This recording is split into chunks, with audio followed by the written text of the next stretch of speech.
Bases dropped on a wall past Wednesday. No dilly, no dally zone because Jared is a short timer today. Tyler Pilgrim coming up in about 10 minutes, and we'll discuss a couple of different things. Haven't had the chance to catch up with Jared about the announcement about what is not happening in the United States in 2027. So that'll be kind of a lead into what we're going to talk to Tyler about in addition to Atlanta United, any hangovers, and getting ready for a 30-something coach coming to town in the form of Eric Ramsey and Minnesota United. Jarrett, I'm not going to waste no time.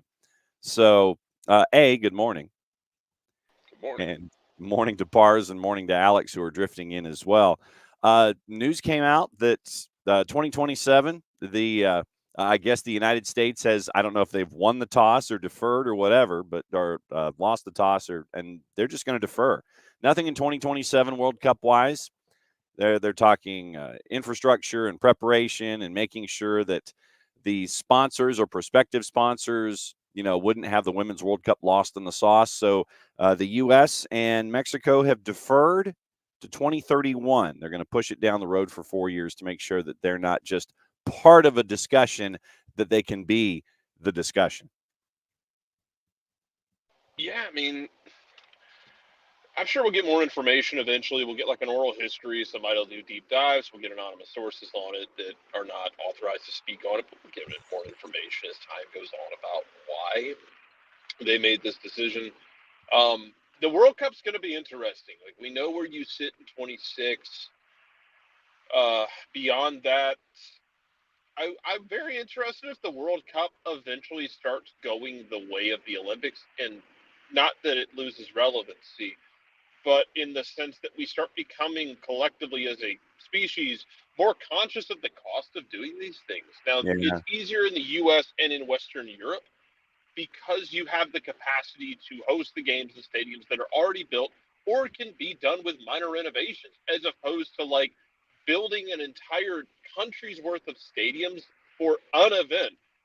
Directly at you, Qatar and Brazil. But the economic viability, it's going to change over time. And you're going to, especially if FIFA's going to tell you, well, you need to upgrade these stadiums, you need to have A, B, or C for us to realistically do that. That's going to dictate who can and can't do it, and if they want to take on the cost for it. I'm interested to see if that changes over time, if we become more sensitive to it, like we have with the Olympics. Because think back, John, you were doing your thing in 1992. Yes, I was. When the Olympics is in Atlanta selected to the Olympics. Like, even through the late 90s, you still had that same vibe about the Olympics. Now, the World Cup, obviously, again, not the same thing as the Olympics, but I wonder if we ever get to that point where like we're just kind of more careful about how and when and where we choose to do these things because of the cost. Because it's not going to be cheap, and especially if you have to start retrofitting stadiums or making upgrades and whatnot. And I I like to believe naively that we are becoming more like sensitive to the idea of paying the rising stadium costs. Like, what is the one in Chicago? Like 2 billion redacted Sure. dollars, Sure. some Why ish not? like that, Yeah. where they just like they want the city to pony up that much money. You're going to end up in like some financial wormhole where you're just stuck in this cycle of suck. Especially the cost of stadiums is going up so much. I mean, it's gonna be tricky, Mm-hmm. especially if FIFA tells you they want specific things for stadiums. Today, I feel like an architect. I'm just waiting for that kind of a moment from our buddy Johnny Infantino. Today, I I'm feel waiting for Johnny Infantino to get roundhouse kicked in the face. Is what I'm waiting for. that might happen someday. And it might be over fashion choices or something like that. So, Yeah. I mean, yee. But you look at, and we were in when it was broken down. 13 stadia were available for Brazil 10 years ago in the World Cup. And a handful of them were renovated. The Maracanã was one of them. Most of the stadia for the World Cup were in the neighborhood of 40,000, the new stadia that were constructed. And I think we're to the point where when you have this kind of a discussion, 40,000, that might be about right for the women's side in 2027. But you're looking at 10 to 13 stadia that were new. What I don't know is the state of affairs of those new stadia. Are they just kind of hanging out? I want to know what infrastructure is. I want to know what repairs are. I want to know what retrofitting has to be done. I want to know all of this stuff before I consider Brazil. And then do you sit there? It's like, okay, it's been 10 years since a world event has been there. It's only been 5 years since an event has been in the European continent, and 3 countries want to divvy up all of the duties for that one. And so it's all of this. And to your point, the big ticket items these days are either in countries of a certain political, how do we phrase this? A political ilk Yep. when it comes to printing money and budgets and such, or you feel like you have enough of a commercial base where you can afford it, you can either break even or make a profit, and there is no, or you have a situation like we have with one of the two uh, prospective vendors in 27, where it's 3 countries sitting there saying, okay, we'll do this, and you do this, and we're fine. But it take and it's I think it's going to be something more and more common that you see because it lightens the load. Mm-hmm. It lightens the fiscal load on the countries to be able to do it. It lightens the security load, like the logistics, everything about it.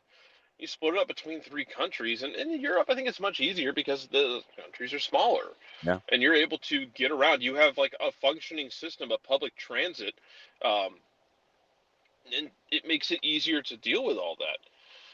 Yeah, and I agree. I mean, like, FIFA should not be waiting so long to decide where Women's World Cup's going to be held. I agree.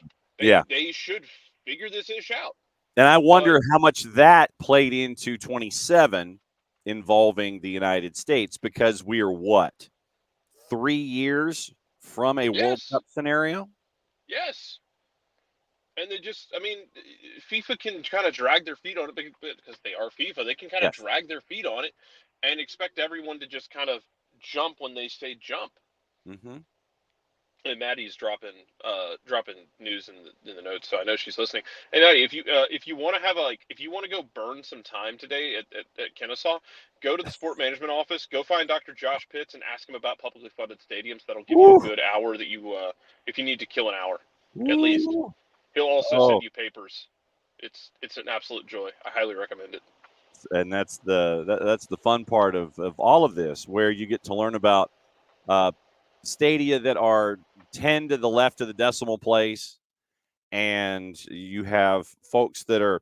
I think you have some governments, see Arizona, Glendale / Phoenix, that are becoming less and less interested in putting up with ownership ish, and it's like, nah, we ain't doing it. Y'all Well, do your it's a thing. risk you run though. Like it's a risk you run if you're not going to deal with the circus that can come with certain ownership groups, which we had one here when we had a hockey Oh, team here, don't get me and then they started. also owned the NBA team. Of one of the risks you run of telling those guys to go kick rocks is they might go kick rocks somewhere else. And yeah, I mean, it is sad that they decide the men's World Cup 6 years out and the women's World Cup they don't even have it yet for 3 years out Mm-hmm. because FIFA is a wonderful example of when they show you who they are, Mm-hmm. believe them, especially when it Yes. comes to the way they handle women's sports. Like Oh we don't my. have to sit here and pretend that like FIFA is some trailblazer or ahead of their time with women's sports. We can sit here and be like, you know what? Cool, we're getting better television deals for the Women's World Cup, getting more exposure. That's really fun. We're making some progress. But also, you can do that and at the same time acknowledge that FIFA can be absolute Neanderthals and idiots when it comes to handling women's sports and women's soccer. Yeah. And they just ham-fisted holding a bottle rocket, wondering if I point this at my eye, I wonder what happens. Yeah, because we always want to find out what happens when we're staring at a bottle rocket, going, that fuse is getting awfully short as I'm holding on to They it. are happy to reshare every rant that Martha has ever done after a game about, Oh yeah. investing in the women's game and how she won't be around forever and how it's on the next generation. They are more than happy to share that. and collect the views and collect the revenue from it Mhm. before they will lift a damn finger about being more proactive about this stuff. Yep. 9:15. So that means one thing. It means that since it is a Wall Pass Wednesday, it is time for Tyler to come right into the middle of this discussion. It's like a First, Royal Rumble. yeah, it is. So, first and foremost, the important stuff. What's the mug and what's in it? This morning it is. I'm having technical difficulties with a light that doesn't want to turn on. Make me pretty. Okay, there we go. Soft lighting. Yeah. Put Vaseline in the lens like I do here. No, it's the same cup. I'm repping like 3 weeks in a row now. Well, I hope you've washed it in between visits. Yeah, I have. I promise. Maybe consumed a little bit of harder liquid out of it than just coffee, but that's okay. That's cleaning, then. That's sanitizing. That's fine. Yeah, exactly. Yes. And it's a breakfast blend, so lots of caffeine. Yes. And so, Tyler, we're getting into the discussion about where things will not be happening to kick things off in 2027. And it will not be happening here in the United States, as the United States has deferred, and they're going to focus on 2031 when it comes to the Women's World Cup, and we are opening kickoff has turned into kind of a deep dive about all of the different aspects of it and what we could be keeping an eye on with the United States and Mexico, what should be kept an eye on with U.S. and Mexico, public funding for stadia, how the other countries are lining up to do this kind of a thing. Can they afford it? What's the infrastructure? All these kinds of things. See what you walked into with the Wall Pass Wednesday Royal Rumble. Let me go refill my cup real quick. Hang on. Yeah, I saw the press release, and I don't know. I mean, I'm trying to look at it from both sides. Like, selfishly, obviously, I want it to be in 2027 because I think it's they both kind of benefit each other, right? Like, you have 2026, the hype is already there. Then that can carry over to 2027 if there is legitimately some reason that they think they can use the 4 years and make it that much better. Okay. Mm-hmm. I wish there was like a track record of that, but I mean, as long as they get it, I think that's the biggest thing. Like, if you get it, you have a responsibility to make it the best possible event that you can. And you have the Men's World Cup coming here in 2026. We know the types of facilities that are going to be in play. Maybe you add one or two different ones between the World Cup in 2026 and then the women in 2031. But there are a lot of other things I would like to see improved as well. I mean, that's like getting into a different topic, but like, so Wall Pass Wednesday, brother. That's what we're here for. Yeah, transportation. I mean, not just in Atlanta. You want an infrastructure issue? Come on, just a little bit. I would like to be able to take a train somewhere like you can in other countries, and not pay an arm and a leg, and just take all advantage of this massive country that we have for the reason that other countries, maybe it's not the reason that they have these infrastructures. Let's be honest. They don't have, great train systems for soccer, but it's a byproduct of being in a smaller country. Put all the effort into the infrastructure, put all the effort into, just again, making it the best possible event that you can. The most excellent Women's World Cup ever. But I think the first step would be for us to go back in time and beat Henry Ford to death with a kendo stick and a bunch of people like him and try and invest in a rail in the 20s as opposed to cars. But it's kind of, I don't have the time machine up and running right now. I'm waiting for a new compressor. If you get it, let me know, because I will. We're also going to go. Look, man, I got a whole list of things. Like, we're going to go back. We're also going to muzzle Kyle Shanahan. Like, I got a whole list of things I got lined up. Mark Wohlers is not going to throw sliders to Jim Leyritz. We're gonna change so much history. I like it because it's gonna be for the best. I sit in Henry County traffic every day, which is why it's easy for me to go on a rant about transportation. And my friend, yeah, it's just I agree with you. Like, Henry Ford might be Satan, actually. I've always, because I spent 10 years working in traffic in this city. I'm always fascinated that, like, I was always fascinated watching, like, why is it that 75 through Henry County gets all of the spectacular crashes and jackknife tractor trailers? And we get one every now and then in, like, the North Metro or, like, downtown. But, like, if I want to see some spectacular shit, I go to Henry County. We have the intersection merge, I guess is really what it is, between 75 and 675 Sure. is, That's Mad Max.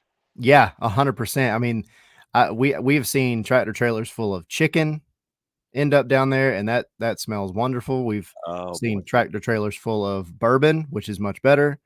But it spilled it, though, so, I mean, It did but there was some that, you know, some survived. made the trip. Okay. The good thing about that is, you know, they have to get rid of that stuff anyway. So True. when it goes to the tow yard, a lot of times, eventually, once they get all the proceedings out of the way, they just start giving it out, which is really cool. There you go. So But yeah, the whole notion is to avoid having a most exceptional Women's World Cup in the United States of America. And you know, if you look at it, so you know, Abby makes the point John, I that like that you're still salty that they called the Atlanta Olympics the most exceptional. oh, dude, I mean, that's you know. Quoting Jim Rome, who referred to the then head of the IOC as Juan Antonio Samersex. When you have somebody like that, look, I go back to 1989, and they were making the announcement. You know how everybody at Underground Atlanta, they're hanging out there at an ungodly early hour, and you get the announcement and to the city of Atlanta, yay, you know. And the woman I was dating at the time woke me up, and I didn't care. I thought it was going to go to Athens because of the anniversary and all that kind of stuff. I thought, oh, I don't know, have some piece of history attached to your announcements. But she calls me, she wakes me up, and she goes, "It's Atlanta, it's Atlanta." I go, "Great, click," you know. And I and so yeah, should have been Athens. Hung up the phone, and from there, I mean, there are ways to cover the event, but you knew what it was at the time. And you know, Jarrett, you discussed what DISCUSSED, not DISGUST, but you talked about early on here in the show what it's going to and what it is. And it's not just the five ring circus. It's Formula One. It's, you know, pick a big ticket item, and it's always going to be leaning this way, you know, World Cups and what have you. It is going to be countries of a certain political ilk, plus those countries that will sit there and say, "Yeah, we can afford it through commercial means." It's not going to be those, you know, those cute places anymore, and that's just how that it's going to. That's how it's going to be.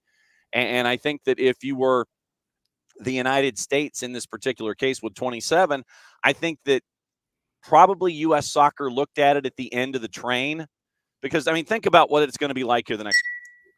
That is not me sending that message. It was well timed, though. It was. I don't know what you're doing, but it round was well two. timed. Yeah, round two. You end up with what's happening this year with Copa America and the Olympics in 24. You have the Club World Cup coming in 25. You have the World Cup coming in 26. Women's World Cup coming in 27. And you run the risk from a commercial standpoint. I'm not even talking infrastructure and stadia, which we know would sit there. You give enough runway, and the United States would be like, dang, we're good.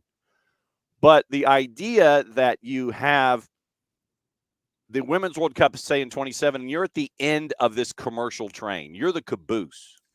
And you run the risk of having all of these sponsors and all these commercial entities sitting there going, well, you know, we invested in the Men's World Cup in 26. We just don't, you know, we can't take the level of investment we had there and spend it again the next year.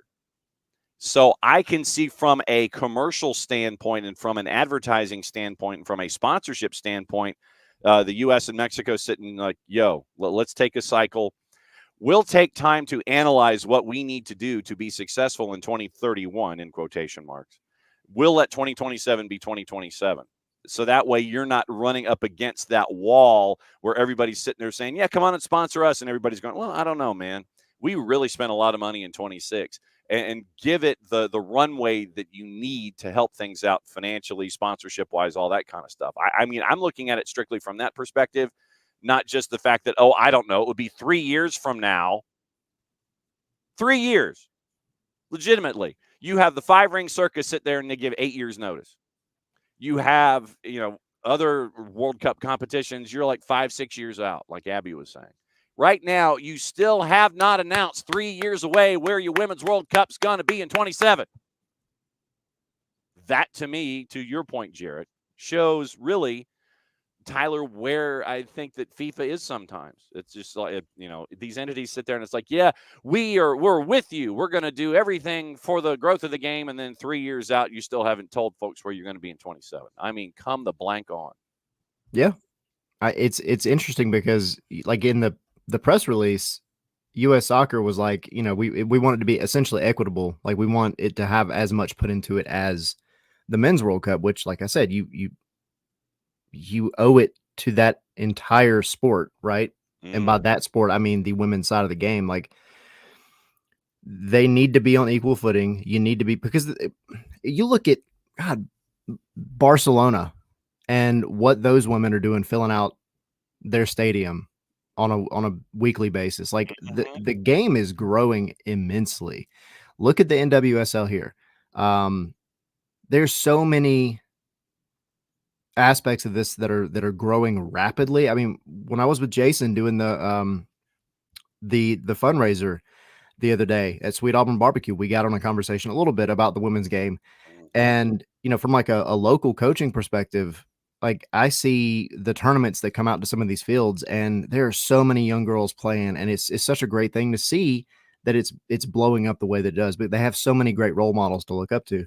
So, yeah, I mean, again, selfishly, I would like to see it in 2027. It's idiotic that FIFA hasn't said where it's going to be, because you have to have time. Like, politics, nothing happens in 3 years. It's not at I all. Dream of Jeannie, Gianni Infantino. Right. You don't just sit there and go, boing, and it happens. It Yep, doesn't there's work no lamp. this way. No lamp to rub. So, but yeah, of course, it's the rub of the commercial lamp. Everything will happen through sponsorships. Boing. Yeah. Coca-Cola will come in and they'll just throw a whole bunch of money at something and make it work. Sure. No planning But there at all.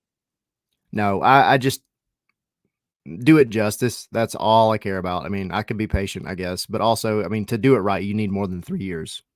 Really. Oh, It seems come like 2.5 on. at this point. I mean, and to Tyler's point, like, look, if you've never worked in events, that's cool, but 2.5 or 3 years is basically, it's nothing in terms of time, because different jobs require a different time scale. When you're talking about a global event like that, 2.5, 3 years is nothing. That's like an overnight almost. Mm-hmm. You need an extreme amount of time to be able to pull anything like this off. And it's not as much time as it feels like. Mm-hmm. And that was the other thing that I wanted to, in addition to this road that we've gone down this morning, Tyler, I did want to talk about the Sunday set piece that you and Jason got to discuss about what's going on down there in the Southern Crescent. We'll get there eventually. It's just that this morning we ended up riffing about, I don't know, infrastructure and planning and making sure that that you get to have the right devotion to a particular product. But yeah, how's that? You asked the folks in Lausanne, Switzerland. Yeah, how's that study about women's ACLs going? Beat 2, 3, 4, crickets, silence, what have you. And so, you look at all of these things, and as Jarrett says, has the Irish goodbye. And well, at least he survived the first 15 minutes of the segment. It's just, I'm looking at it from, and Jason asked when the announcement, when we were at the groundbreaking of the Arthur M. Blank training ground, about, Jason asked about 2027, 2031. And Jason asked about 2031 at the time. U.S. Soccer is saying, yes, we're focused on 27. That's what you're supposed to say. But, in these ideas, it's like, look, 3 years, that ain't a whole lot, man. I mean, you got Major League Soccer, and they're looking at 2025's All-Star game going to Q2. And I mean, in an insular infrastructure like a league setup, you can do something like that. But with everything that's attached to a world event, I think that prudence here by U.S. Soccer will win the day. But I'm more concerned if it goes to Brazil. I want to know what the stadium setup is. I want to know about infrastructure, like we've been discussing. Is there going to be hot and cold running, hot and cold? These simple things. Transportation, infrastructure, all these things that we've been discussing. I think that U.S. Soccer made the right move when you think about it and you step back for half a second. You're like, yeah, 3 years, that ain't a whole lot of time. And once again, it shows, I think that the amount of respect for the women's game still has a large gap space when it comes to folks in Europe in their own office building with the shiny logo out front. Yeah, because I mean, how can you sit there and say you're taking it seriously when, like you said, the Olympics, you get, but is it 8 years? I was thinking it was more than 8, honestly, but I thought it was 8. At least 8, right? So, I don't mean, at times it feels like we know where the Olympics in 2050 are going to be. It seems like they're way out there. But, yeah, they've got to do it justice. They have so many aspects of the game though that do need to catch up, and admittedly, like, so many are on the right path. But you mentioned that a second ago, like the injury situation. Like, how many times do you hear about that conversation and that debate in the men's game, and then when it comes to the women's game, it's thrown up almost as an afterthought. And then, not even to mention that, but just like from an, again, infrastructure standpoint, think about how long it takes to make sure you have the right kind of grass ready for a place like the Bends. That is not something that happens overnight. That is something that takes time. And, it's not like they just have one sheet of grass that they grow and it's perfect and they can grow it in a month and then lift it up and take it to the Bends. Like, they have, chunks of sod that they have to make sure are rooted the right way. And there's so many little things that go into it. And, that, not to say that is like a 3-year process, but that doesn't give you a whole lot of gap time, right? Like, if you have something go horribly wrong, because even with the most recent, with the She Believes Cup, it wasn't guaranteed where that grass was coming from.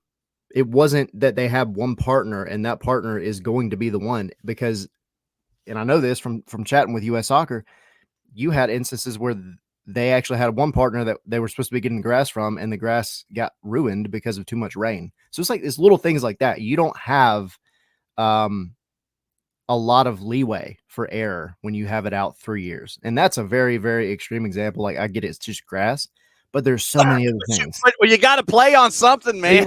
Right. So, there are things to be discussed and figured out for sure. And 3 years is not really enough time to do it.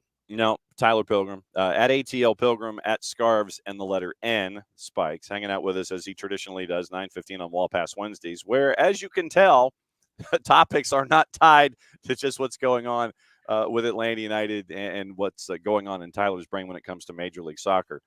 I wanted to get into the Sunday set piece that you and Jason got the chance to talk about, and the growth of the sport on the Southern Crescent. And the Flippin' Birds, as Jason calls Eagles Landing High School, they had a bit of a long night last night, losing to Midtown, and so Midtown makes it into the left-hand side semifinals in 5A on the boys' side, or on the boys' side, and so Midtown is going to be making their way in once again to the Final Four in their classification. And so it will be Midtown and McIntosh on Friday as a part of what's going on in the semis. And the way that things have grown there in the Southern Crescent, for someone who hasn't had the chance to go to the Southern Crescent, to check and see what's going on with the Georgia Revs and how they have just continued to increase their footprint as things have grown. Soccer in the high school sense on the Southern Crescent.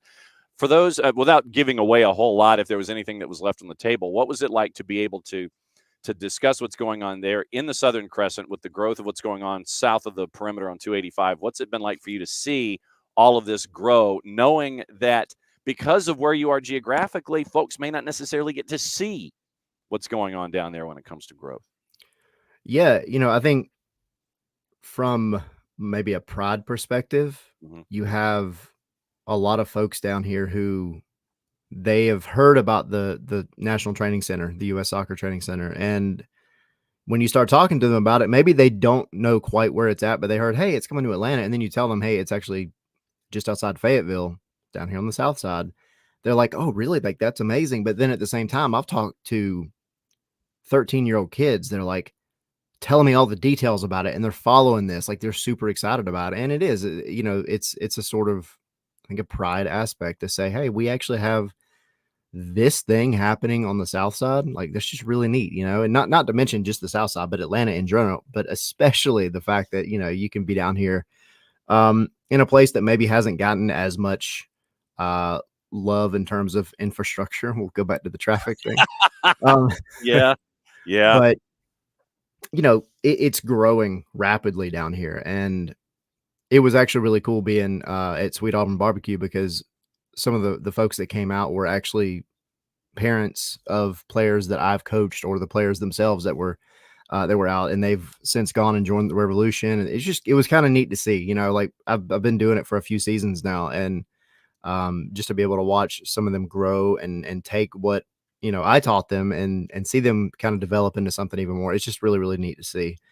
Um, but this mini pitch specifically, like I've told the story, and if you listen to that or before, like when we did the Top Golf thing, um, this park that this mini pitch is going in is literally where I have some of my earliest memories. And I mean, I was literally playing baseball at 4 years old in this park. Um, so to see it kind of come full circle now to the sport that I really love and like what my kids play. And that's not just a story that I could tell. There are thousands of people in Henry County and the surrounding area that could tell you the same story because it's been there forever. And it's taken an unused piece of real estate, well, essentially was now a parking lot, used to be a community pool, and turning it into something that's so great for the community. Like it's in a residential area. So I can't tell you how many thousands of people within walking distance of where this mini pitch is at. And that's just like a little bubble of what's happening with these mini pitches all over the state, because that's what they're there for. That's what they're there. They're there to grow the game. And yeah, it's a source of pride, I think. All encompassing, being able to say, hey, yeah, the U.S. Soccer Training Center, Henry County, we're getting this mini pitch. The Georgia Revolution's doing these great things. The great run organization. I mean, it's really fun to watch. And part of what we have been able to do with our match days that we've done on the high school schedule, we've been really fortunate. And when Jason came up with the master grid, it was being able to go to Alexander out in Douglas County, go to Johnson, Gainesville, and see what's going on up there up at the Dungeon. Go to Perry for a playoff game. Go to Ellijay and see what's going on in Gilmer County and how things are growing there. Go to Calhoun on occasion. Go to Sonoraville and see what's going on there. I'm trying to look at my grid and see where else we've been. Villarica, North Oconee, Sequoia, Winder Barrow to catch up with the DOGGs. You go to Riverwood, and you go to all these different places, and you tell the stories about what's going on at Lincoln County and all of these different locales. And I think that it's fun to see the game expand. And frankly, I think we could make a case for a lot of those places that we visited to be a part of the GA 100 and the mini pitch project, so folks can gravitate toward what's going on. And I think that the Southern Crescent, I think, is a microcosm of it. It might be the first one that has crossed over the finish line to sit there and say, okay, hey, look, we've got the National Training Center, we've got this, we've got this, we've got this. And I think that it can be an example just of what can be done if you continue to apply and not give up on something. I think that's probably the biggest point that I would make here. Yeah, because they have put a ton of effort into making this happen. And you name off all these cities and counties and places, and it's so interesting to me because coaching down here, we typically travel to places like Thomaston, Pike County, Lamar County. County's another one, Zebulon and Barnesville. Yep. They've put deep playoff runs. Yes, and Griffin, obviously Peachtree City. I mean, there's so many places, and there's so much talent, even in rec, that is like just nobody would know about it. And I think this is kind of a step, maybe in a selfish manner of now you help maybe the kid that for whatever reason, whether it's paid, like a paywall type situation or whatever, where their parents can't get them into like do an academy, but there is a bigger possibility of them being seen for what they're doing and what they love and the talent that they have. Whereas before, I mean, the pipeline was you play, you go to maybe high school, you go to maybe college, depending, you get into an academy, great. But now there's, I think, going to be so much more attention, not just down here, but all over Metro Atlanta and Georgia in general, that I think it helps some of these kids who might not otherwise have that opportunity in terms of like financially to be able to go and do something that they really, really want to do. It doesn't have to be a dream that they have to give up on just because of money. And so it's just, I forget where I saw it, but it was I guess a study done that said that Georgia per capita puts out the most, like, I forget what quality athlete in the Best nation. damn. There you go. That's your Hey, quality. Best damn. There you go. yeah, there you go. We'll quantify. That's perfect. The best damn athletes ever.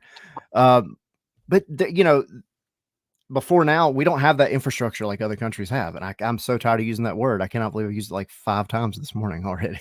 but it takes on different forms though, and it does. It does. And this is a big step, and little things like the mini pitches are a big step because I told Jason this and everybody at the live show, you don't have, if you're living here, going back to the traffic, you don't have the ability to just walk to a soccer pitch. You don't have the ability to walk to somewhere where you can actually go kick a soccer ball and not worry about it ended up in the middle of an overturned tractor trailer like Jarrett was talking about earlier. Game on. Maddie Cruz is in this morning, and Maddie has been dutifully listening to all of these conversations about best dam and infrastructure and weights and Olympics years and 5-ring circus years. I don't want to get us in trouble with the IOC. Oops. So all of this kind of stuff. Maddie, what is on your mind this morning here in hour number 1 on a Wall Pass Wednesday? I don't know. Y'all were talking about the U.S. dropping the Women's World Cup, and I got upset, so I didn't want to chime in. Why not? I mean, there's nothing wrong with chiming in about it. Well, no, I'm just sad. It's just dream deferred. It's not dream. Yeah, well, see, I'm just upset because I had it perfect. You have the Men's World Cup, and then literally the next year the Women's. Done. Yeah. Sign me up. Yeah. And now that dream can't happen. Well, no, like I said, it's just dream deferred, not dream denied. It's just. We could have had it back to back, John. Yeah. Back to back. But if you're all right, so I'm gonna be that guy. I'm gonna be that guy for a second. Are you gonna play devil's advocate? Maybe not. It might be more like Bobby Axelrod. But all right. So let's think about it this way. If I'm coming to you in a meeting. If I'm thinking about what I'm thinking about, it's just the money. Money rules everything. So if I'm in this situation and if I drop a check on a table for $9 million or I drop a check on a table that's $29 million, what's the better of the two? I get what you're saying. A $9 million check or a $29 million check? What's the better of the two? I'm not saying that it, for a double negative that my mother would kill me for, I'm not saying it doesn't suck that you don't go back to back to back to back here in a 4-year period. But 3 years to get everything squared away versus 7 where you can be the focus. You can have the spotlight shining on you and you alone instead of sitting there and trying to chase after a corporate sponsorship from insert drink here. And it ends up being, like RC Cola instead of Coca-Cola or it's Sundrop as opposed to Coca-Cola. It's interesting because especially with the bid process of it. Yeah.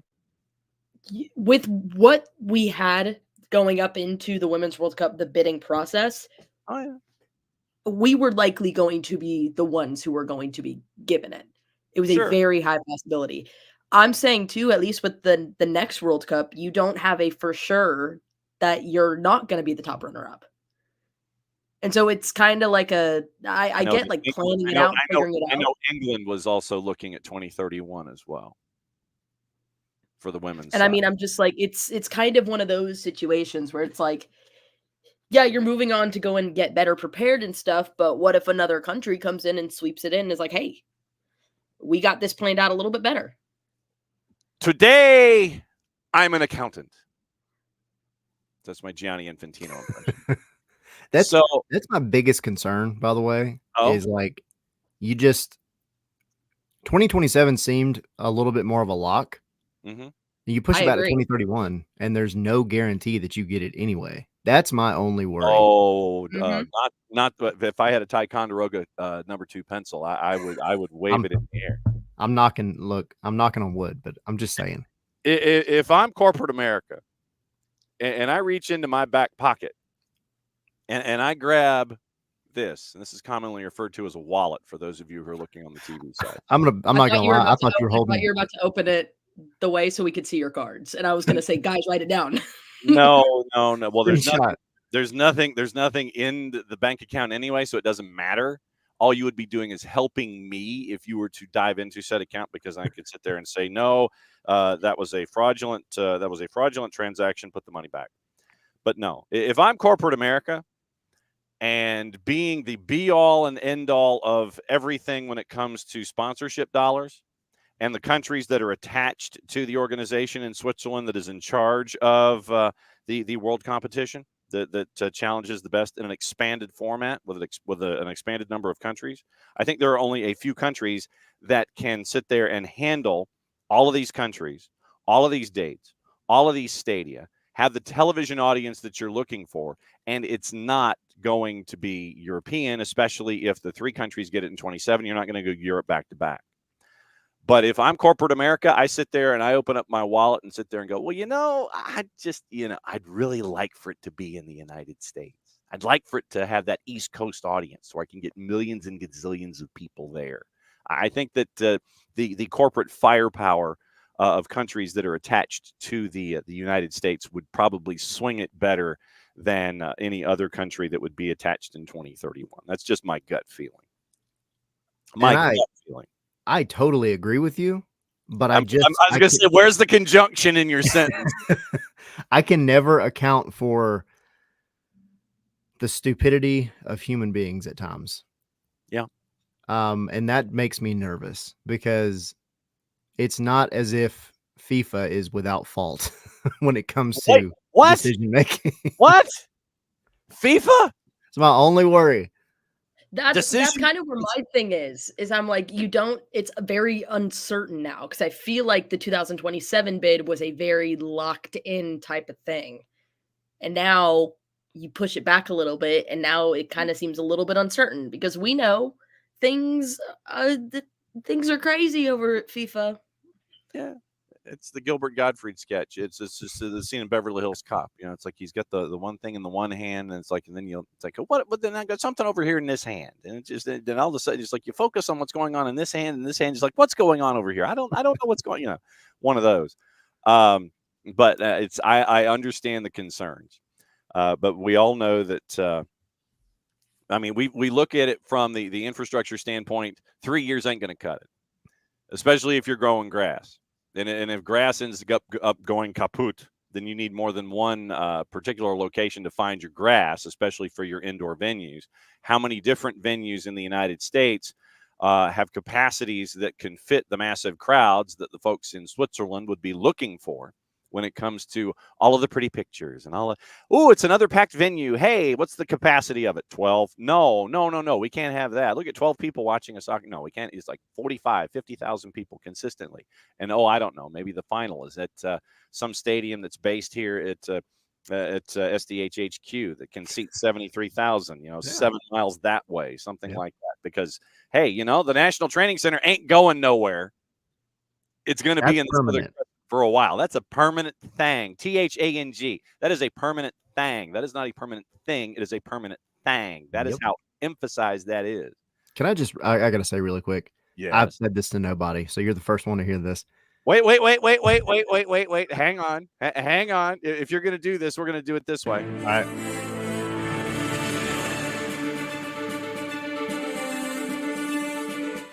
Okay. Now say it.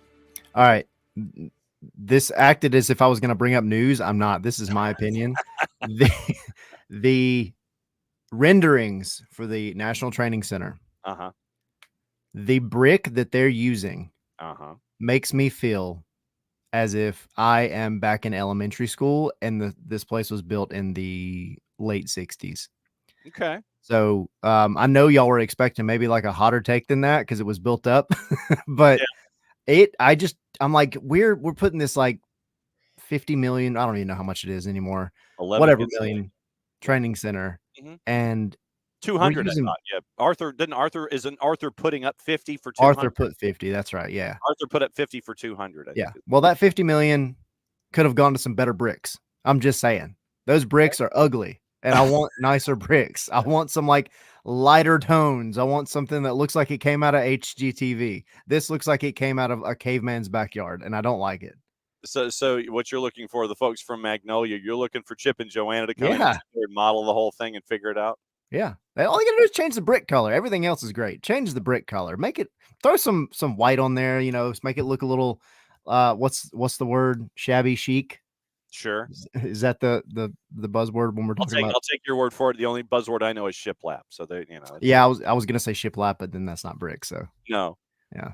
Okay, so you're looking for better design instead of the design flaws that are currently in the pictured representations of what's going on. The brick color's got to change. Okay, brick color's got to be a little more open and honest and welcoming, and it's lighter tones. I see. It's like they made it out of Georgia clay. Well, yeah. I mean, hello, where are you? Hello. Which would be a cool flex if it was like if they were like, hey, we made this out of Georgia clay, and then my whole vibe would be different. But they didn't, Uh-huh. There is a poll out at the Scarves in Spikes 280 character app, and I wanted to discuss this as well because I want the chops. You said chops. I want it. Do it. And it is because Tommy has to fulfill a bet. And we will wrap up your time here with leaving the conversation involving Chicago and leading into Minnesota United. Tommy has to fulfill a bet. You have 4 options, and there's one option that I do not see in this list. The options are Mutton, Foo, Soul Patch, and the Stash. Obviously, you could go either Soul Patch or Van Dyke or whatever you want to call it. Yeah. Whatever happened to Clean? Well, he's going to get there eventually. Clean off. So that's the thing. It's all coming off. Mm-hmm. Well, but this is just somewhat temperate where, having all that on there, that's not beneficial to, making sure that your clothes aren't drenched. He's going to be doing it live on the show. Okay. Is this the lead or is this the tag on the show? Well, this honestly, this may go throughout the entire show. We have Kendra Day St. Aubin coming on as well, so we're gonna have a chat with her. Okay. And I don't know how aware she is of this aspect of what's happening. Probably should give her a bit of a heads up. Yeah, I'm gonna let her know. But no, by the end of the show, he will be clean shaven. It's just what happens in between that we're worried about. Okay. So we are heading toward the clean shavenness. It's just the idea of what the stage is before it goes all clean off. Yep. Okay. How would you like for Tommy to be? What's your midpoint?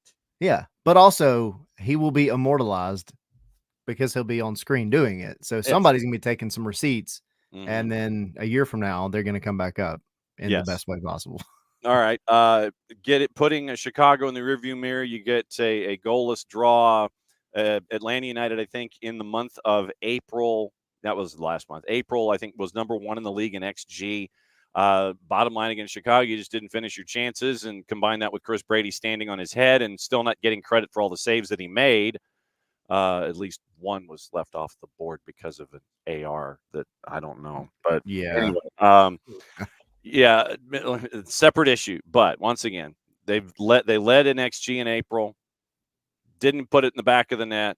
Chris Brady stood on his head. You end up with a goalless draw, and you've got to put that in the rearview mirror with Minnesota United coming to town. Number 1 at XG, and then I don't think, and I have to look at the calendar, but I don't think you had a single win in April, which is crazy. Yeah, crazy. Mm-hmm. Yeah, I mean, if it's not one thing, it's the other. And I said this match in a bubble would have been a pretty good result. Because you went on the road, you got a result, you got a point, but it's just coming off of 2 really bad matches at home. Yeah. It's a really tough pill to swallow. So Well, you bad just bad results at home. I wouldn't necessarily say bad matches. I think that you had bad moments that that is true. the results. Yes. Yes. Because you expect to win. You expect to win at home. At minimum draw, which you didn't even do against Cincinnati. So yeah, you got to turn everything around. You got to forget this whole month ever happened. Yeah. And you do have good to take from it. You really do. The defense has been phenomenal, actually. Phenomenal. Considering you're using, your 4th and 5th guys in this past match, like you did really well. The attack is creating chances. They just didn't finish them the way that they should have. So there's good to take from it, but now you've got to refine some things, fix it, and just have a completely different May. It just feels like a lost opportunity because April was objectively easier. I don't want to say easy, but easier. Yeah. All right. Hit the plug, hit everything scarves and spikes. And the prelude to the clean-shaven Tommy. When should we anticipate all of this? And when will Kendra D. St. Aubin, who probably should be promoted in all caps as her former broadcast partner, Callum. Yes. As Callum would always say, it's all one word. It's Kendra D. St. Aubin. It's all one word. There's no breath allowed when it comes to discussing Kendra. But you're going to have Kendra on the show, and so hit the promo for me, sir. Yeah, we'll be live tonight at 7:00 for our normal show. We'll be chatting everything with the Chicago match, but especially Minnesota. We'll be talking about facial hair and the finer aspects of it. And as the man who's got the full run, yeah, I'm not getting rid of mine unless we win MLS Cup, well, maybe. But then my wife is going to be texting me. My wife's going to be texting me in about a minute saying, "Nope, I'm vetoing it. Stop talking about it." Really? I mean, if it meant that we won MLS Cup, there's a conversation to be had. That is a better half that believes in a non-shaven face. Wow. Okay. So yeah. So she digs the beard and the stash. All right. Oh yeah. Yeah. Okay. So just checking. But yeah, 7:00, 7:30 is when Kendra de St. Aubin will be on with us, and Tommy will be pretty much shaving the entire time. Yes, like I said, you better give Kendra a heads up and let her know what's going on so she can not be completely and totally wigged out by the entire process. Yep. Tyler, my friend, great to see you. We will see you. I will see you Saturday, and we will check and see if the Carvel machine is fully functioning, and we'll rock and roll from there. As always, my friend, great to have you on at 9:15 on Wall Pass Wednesdays, where we talk infrastructure and Switzerland and shiplap and all these kinds of things. It's always great to have you on, my friend. We'll catch up soon. See ya. Shabby chic. Yes, shabby chic. And so now Tyler is going to get his caffeine in, considering he got 0 caffeine in during this segment. He got none whatsoever. It's like I think he got like 1 hydration break the entire time. Otherwise, Maddie, you and I were just sitting there and we were just talking and all over the place. Tyler couldn't catch his breath this week when it came to all the topics that we had. No, absolutely not. I was hydrating. That's for sure. Yeah. Do you have your Georgia Impact material near you? I can get it if needed. Yeah, well, I figured you might want we had the chance to thank Georgia Impact for letting us come and crash their party on Friday up there at Reformation up in Canton, but we haven't had the chance to display what they gave us on the way out the door, which was incredibly nice and humbling that they would give us the goodie bags for helping introduce their new jerseys and stuff for the 2024 season, and to be there and get great stories and introduce the roster and introduce the new jerseys and introduce everybody to one another. No, very, very cool. So at some point, grab the goodie bag and let everybody see what they gave us as a part of us not messing up the presentation, I guess is probably the best way to phrase it. Georgia Impact, a part of the WPSL this season. Decatur FC, also a part of it. And so as we get out of the high school season and into the summer season with all the other leagues going on, we'll get caught back up with USL Championship, get caught back up with USL League One. We've got the WPSL, we got the NPSL, so it's going to be all over the place. So just when you thought you weren't going to be busy, no, we're going to be busy. There's all right, well, hold on. Let me go grab it. I'll be right back. Okay, so Dell, I can neither confirm nor deny as Dell is asking if they gave Maddie a jersey. And so we will have the discussion with Maddie and at the end of the Dylan Butler segment. So the busiest man in the Northeast when it comes to anything and everything soccer. Dylan, hi. What's up? How are you? Well, you're the one that's been running around at 9,000 miles an hour. So it's soccer and lacrosse. Yeah. What sports am I missing? No, well, also coaching 5 and 6 year olds girls as well. Oh, wow. So what has that experience been like for you, sir? Interesting for sure. The latest debate was 2 of the girls on the team complained that girls in the other team were pushing them. Okay. So like you can't exactly go, well, just push back. Like, why not? That's supposed to teach that, I think, to 5 and 6 year olds. But you're not teaching it. It's just what I'm trying to do, and in a very Wilfred Nancy kind of way, is I'm trying to like teach the concept of space. I'm like, you won't get pushed if we open up into space. Okay. So basically, flee is what you're saying. No, just open up space and pass to each other. Be good teammates. Okay, just checking. I just wanted to see how the I don't know if that's a concept that goes over with 5 and 6 year olds. Well, who during the training session when the ice cream truck arrives, 3 of them just like sprint off trying to get ice cream. They came right back. Wow, that's fantastic. So, do they have the money with them? Do they have the cards with them, or do you have to? No, their parents are there too. Coach Dylan, can you pay for the ice cream? No. But my daughter, from her dance classes, we brought in a concept that has been very popular with the girls of post practice and post game stickers. Okay. 5 and 6 year old love stickers. So we decided, or she decided, I should say. Let's be honest, she's the boss. Yes. It's soccer related. Actually, I have them here. Soccer related stickers for post match, and then unicorn stickers for post training. Oh, okay. So let's see. So like, here's one of them. Let's see. I can show you a little there girl there. Okay, got it. It's weird too because a few of this, like, it was just random stickers that I bought like off Amazon. So one just says like Croatia, and one says the NASL. So I was like, okay, I'm not gonna get. So now I have to like kind of go through them, just be like, I don't want some random girl be like, why did I get a Croatia sticker from Coach Dylan? I don't understand.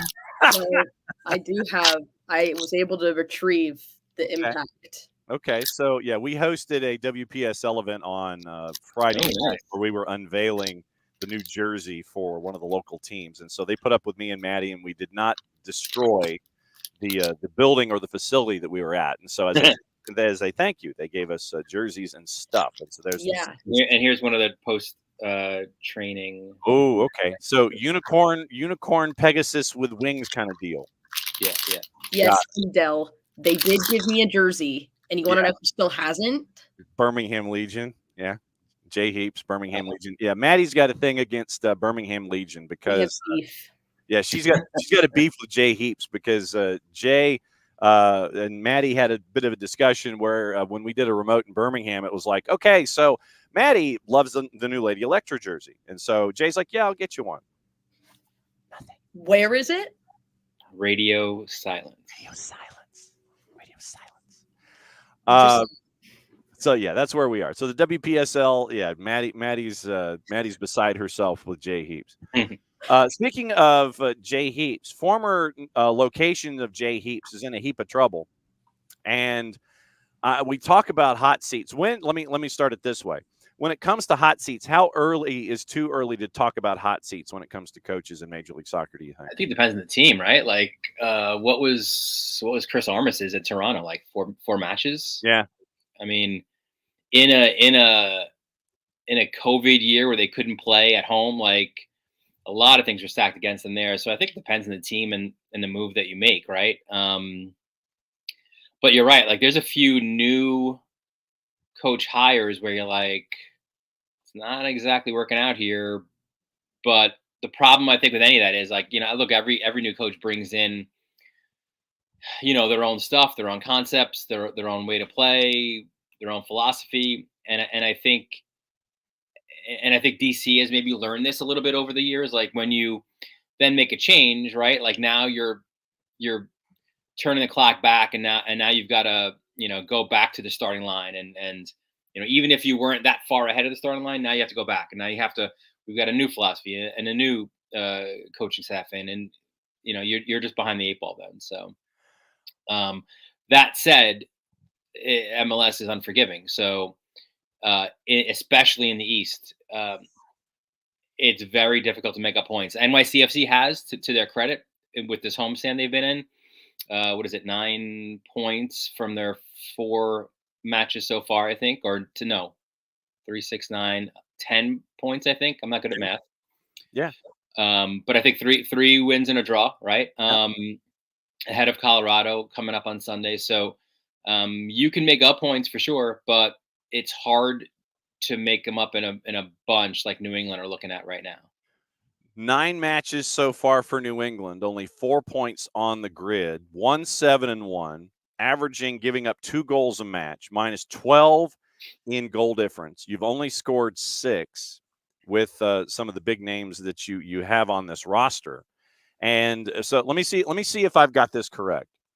So first, it was dealing with CONCACAF and the schedule there. Then it was dealing with schedule compression in general.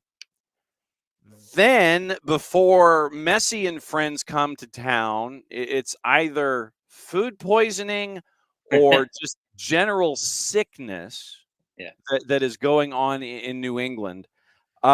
Short of dogs and cats living together, mass hysteria, where else can Caleb Porter go when it comes to things I can say before a match to temper down expectations? The excuse mill, yeah. Like Yeah. he's gone a few chapters into that, hasn't he? Yeah.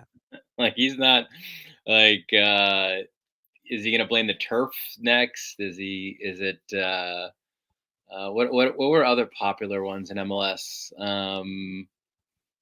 Well, he did the multiple competitions thing, which he can maybe revisit, right, with Leagues Cup. True, you could.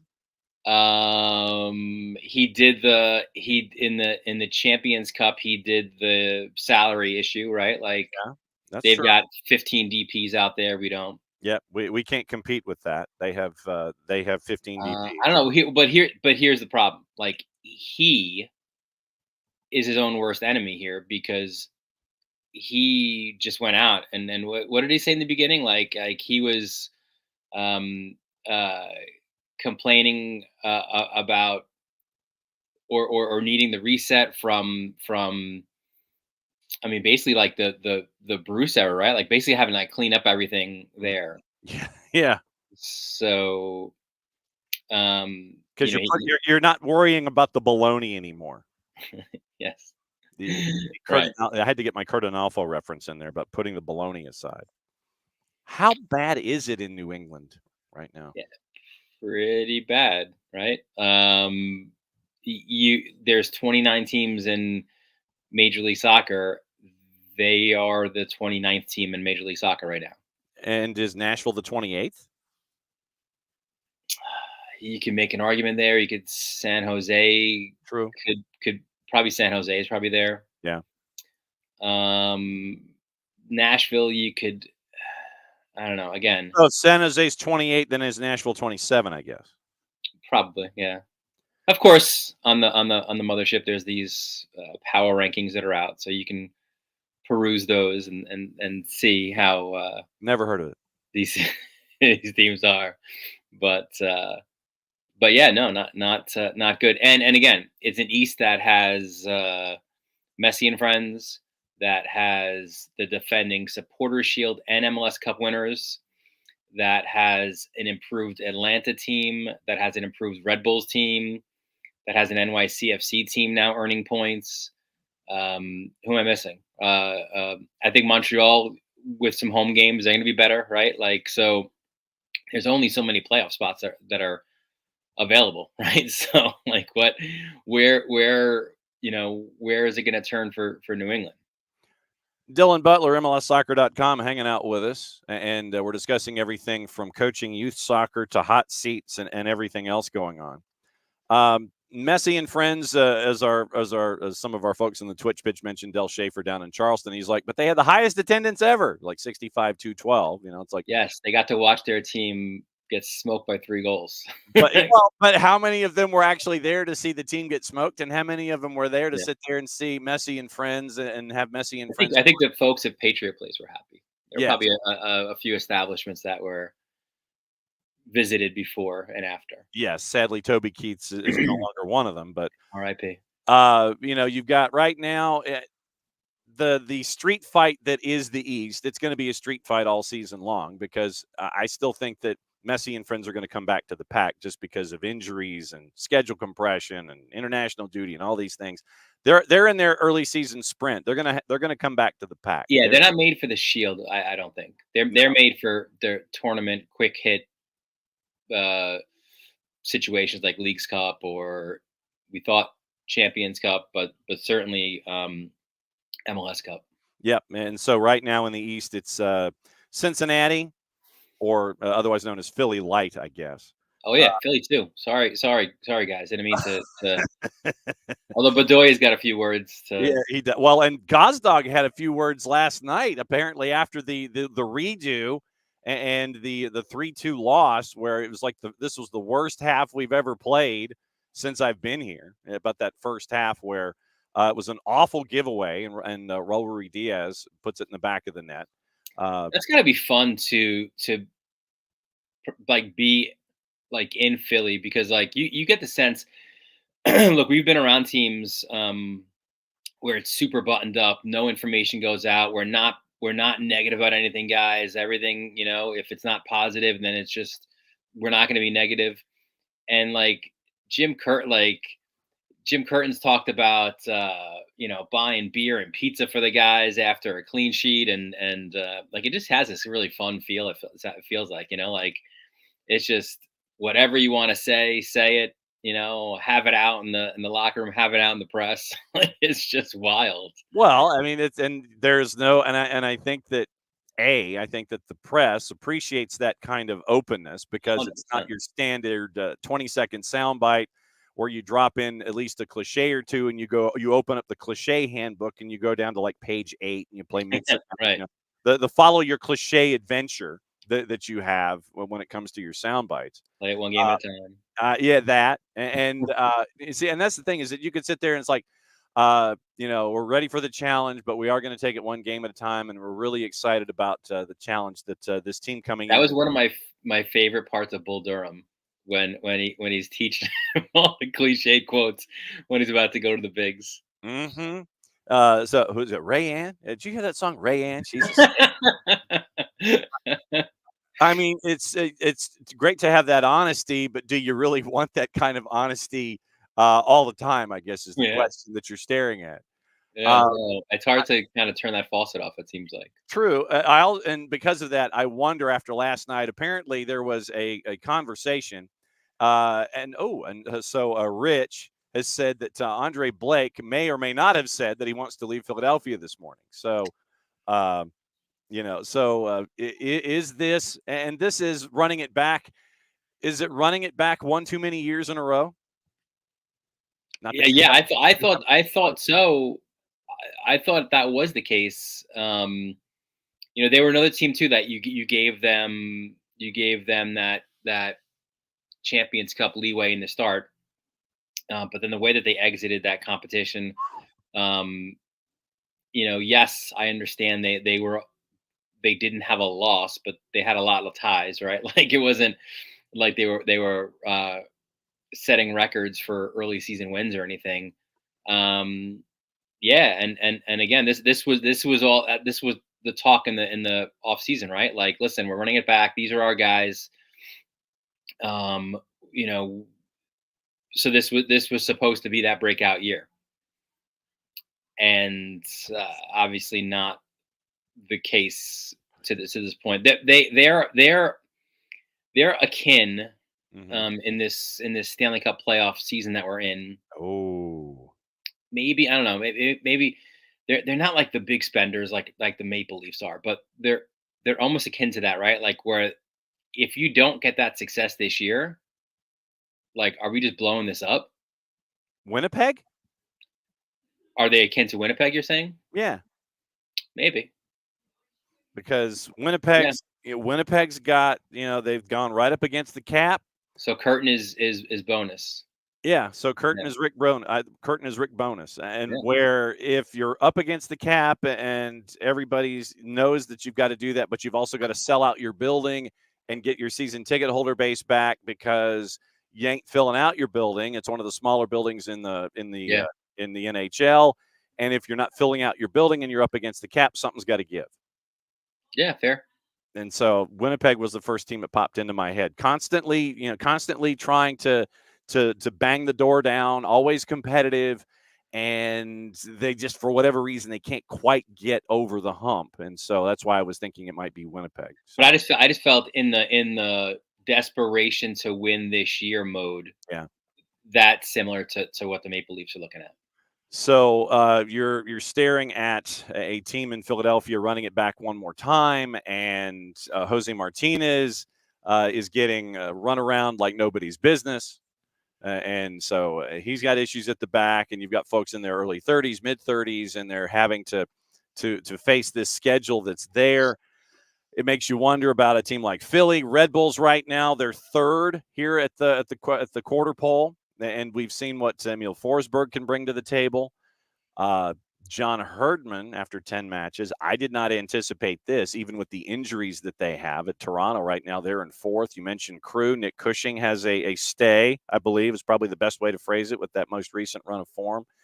DC, I'm still wondering how DC is where they are. And I'm guessing it's because of the Belgian bread loaf, Christian Benteke. Put it in his vicinity. Yes, exactly, in the area code. But so our friend Emilio, now that we're to this particular part of the program, he wants to know what your thoughts are on Atlanta United. You said early on, you mentioned that Atlanta United's better. What are your thoughts about Atlanta United at the quarter pole? It's a tough, like we're not giving out grades, right? But like it's a tough team to grade because of the injuries, especially in the back, right? Like I think they're a very, very good team. I think they're a top 4 team in the East. Mm-hmm. I would put in whatever order: Crew, Cincinnati, Atlanta, Red Bulls. Mm-hmm. Messi and friends. But again, like I probably there too. But so top five in the East. Okay. But again, it's hard to judge. I think again with the injuries. So like I think the build. I think they addressed needs in the off season and in a really good way. But also the summer is going to be interesting too, right? Like because obviously there's going to be suitors for players, right? Especially named Thiago. So I've heard, yes.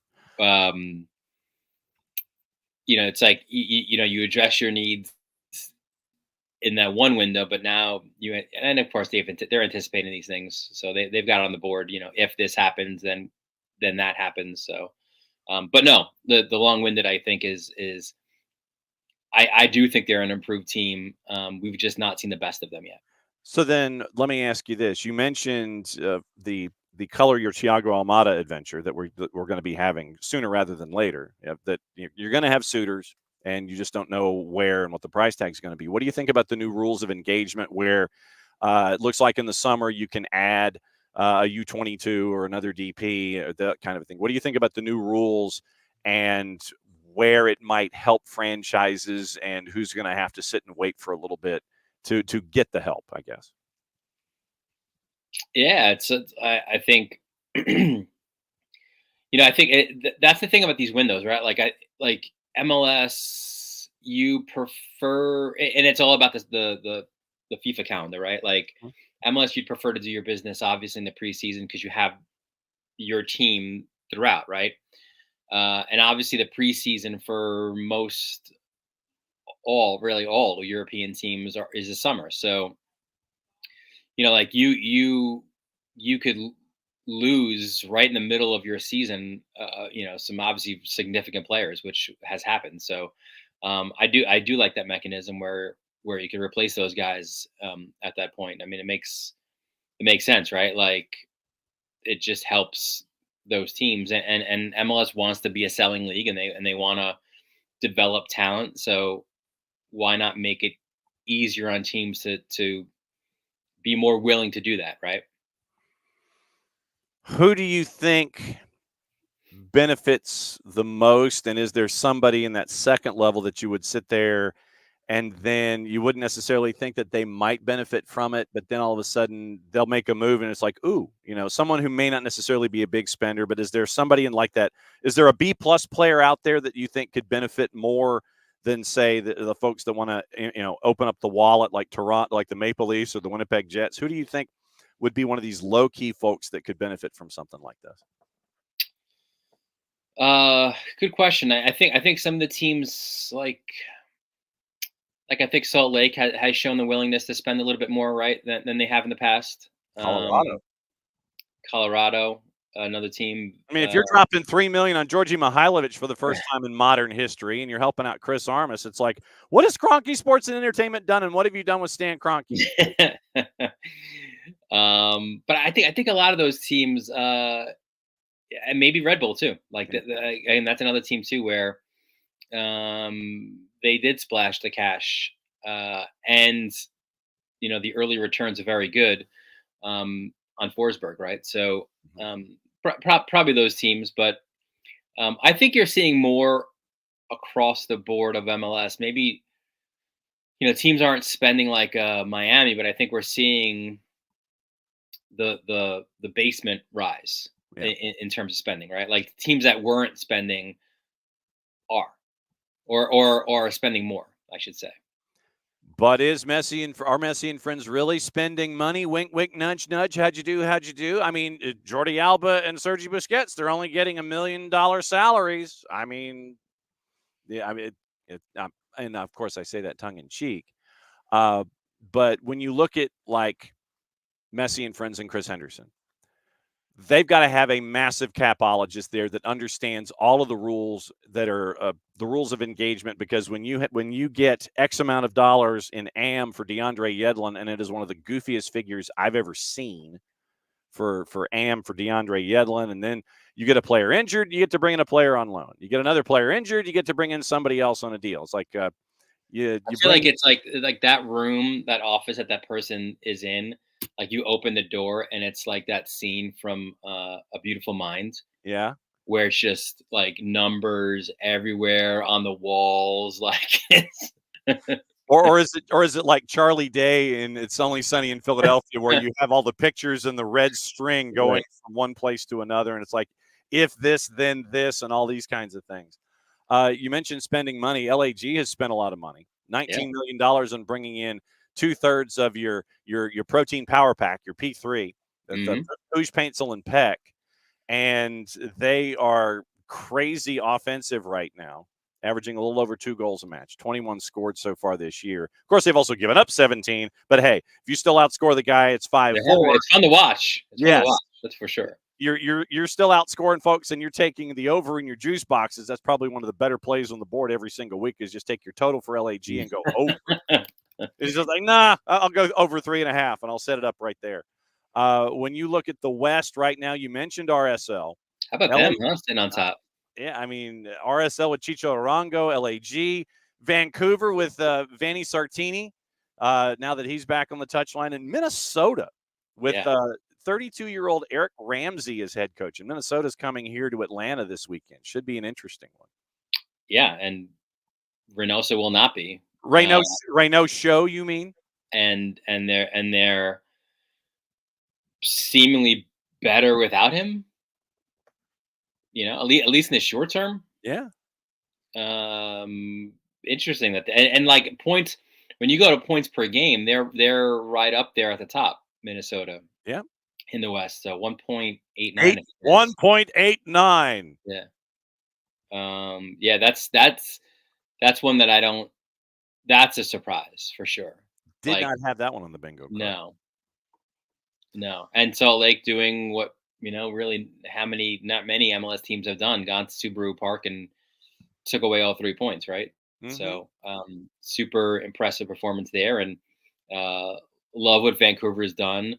Although on our Slack, we missed where Vanni Sartini said his favorite Italian restaurant in Manhattan was. We were trying to roll that tape back and figure that out, so we can go to there. Yeah. Oh, see? Now that's the fun part in this. Question from Dell in Charleston, and as we're talking about Messi and friends and dollar signs and caps and all this kind of stuff, wants to know if MLS teams get a share of the Apple TV money. I'm not speaking as an expert or definitively, but I'm fairly certain they do. And so you have all of the. I'm trying to sit there, and I did a massive search quickly, trying to figure out if something is there. I mean, they have to, don't they? Yeah, I mean, you would think that it's somewhere in there that as a part of this deal, you get X, and then for subscribers, you probably, if you hit certain metrics with subscribers, you probably end up getting more. But especially like what you lost with local TV, probably some teams were. I'm sure some teams were paying for that, but I'm sure a lot of teams were getting money, right, for their local TV deals. So yeah, and so $2.5 million for 10 years, and once again, both sides say that they are happy. At least they have at the end of the season, or whenever you get to kind of sit there and grab a person of import by the collar and go, "Hey, yo, hey, yo." How is this deal going? Oh, everything's great. Yeah, everything's fine. No worries there.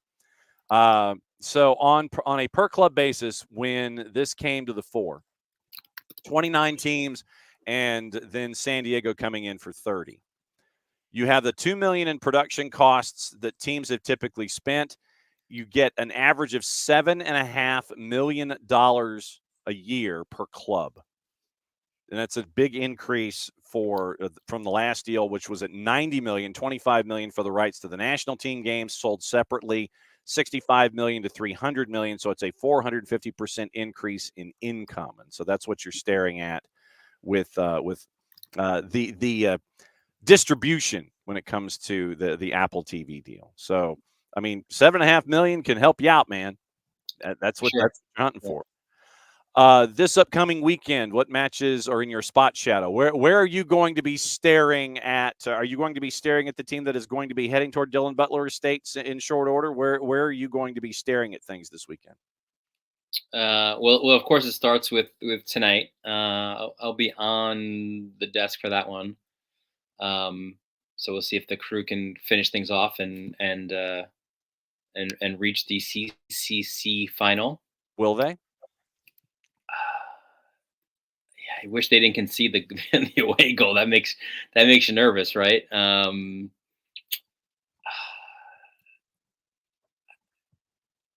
think they will. Okay. But I say that not super. There was a bit of an uptick at the end. I think they will. I'm Ron Burgundy. So I think eyes are in, and it's not because of Messi, but I think because of the result last time when Messi wasn't there. I think Red Bull Miami's is a real interesting one to keep an eye out for. Just also to where they are, in the East and the table. I the Atlanta Minnesota match I think is really interesting as well. The reasons we mentioned before. I think and the two Sunday ones as well. Seattle is that. Who the hell knows what's going on with those guys, right? Like they're fine, I think, as long as they don't get a red. Yeah, yes, that's true.